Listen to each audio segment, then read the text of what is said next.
What's going on, guys? This is Coach Brad. Today I'm introducing you to an awesome barbell landmine exercise for the core. This one is called a rotation. Could also be referred to as a hip-to-hip rotation. I'm going to show you this from two angles, so I brought two bars here. First one is already set up in the sleeve, as you can see.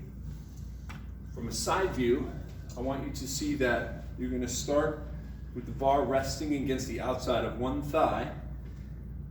We're going to go underhand grip at the end, overhand grip right below that one. Now, the basic movement is this. Both feet turn, can you see? But the back foot turns even more. You're going to lift the heel, pivot on the toe, keep that knee bent, and turn your entire leg toward the middle of your body. We call that internal rotation. Notice now that my elbows are bent. This version is the easier version. So for those of you who find this bar to be heavy, without a weight plate of course, that's where I would start you. If you're already a bit stronger and you can do the bar like this no problem, make it a little bit tougher on yourself by straightening your elbows all the way. So up and over. If you think of an imaginary clock face being in front of you, getting the bar from the thigh up to the 12 o'clock position is relatively easy. Coming down from 12 o'clock toward your other thigh is where it gets harder. Naturally, gravity wants to accelerate the bar. So doing that slower and under more control is going to pose more of a challenge.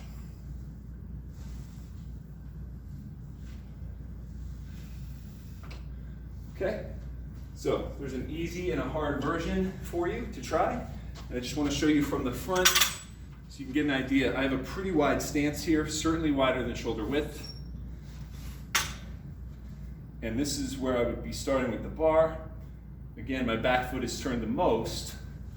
Up and around, and come down. Up and around, and lower down. Up.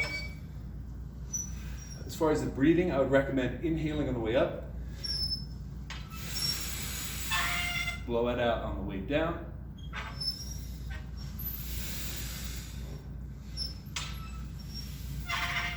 Okay, guys, this is one of my favorite core exercises of all time. If you have this piece of equipment, I highly recommend trying this one out. I think you're really going to dig it.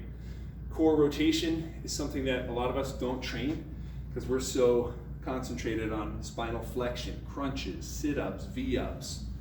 We don't do a lot of rotation. This is a nice one because it requires activation from your rotator muscles in the trunk, but it also gets a little bit of help from the upper and lower body. So we're kind of training the core here as a compound, as a unit. We're integrating all different muscles instead of training in isolation, which is a great practice for you. Guys, try this one out today. Let me know what you think. I'll look for your feedback in the comments below. We'll see you in the next video.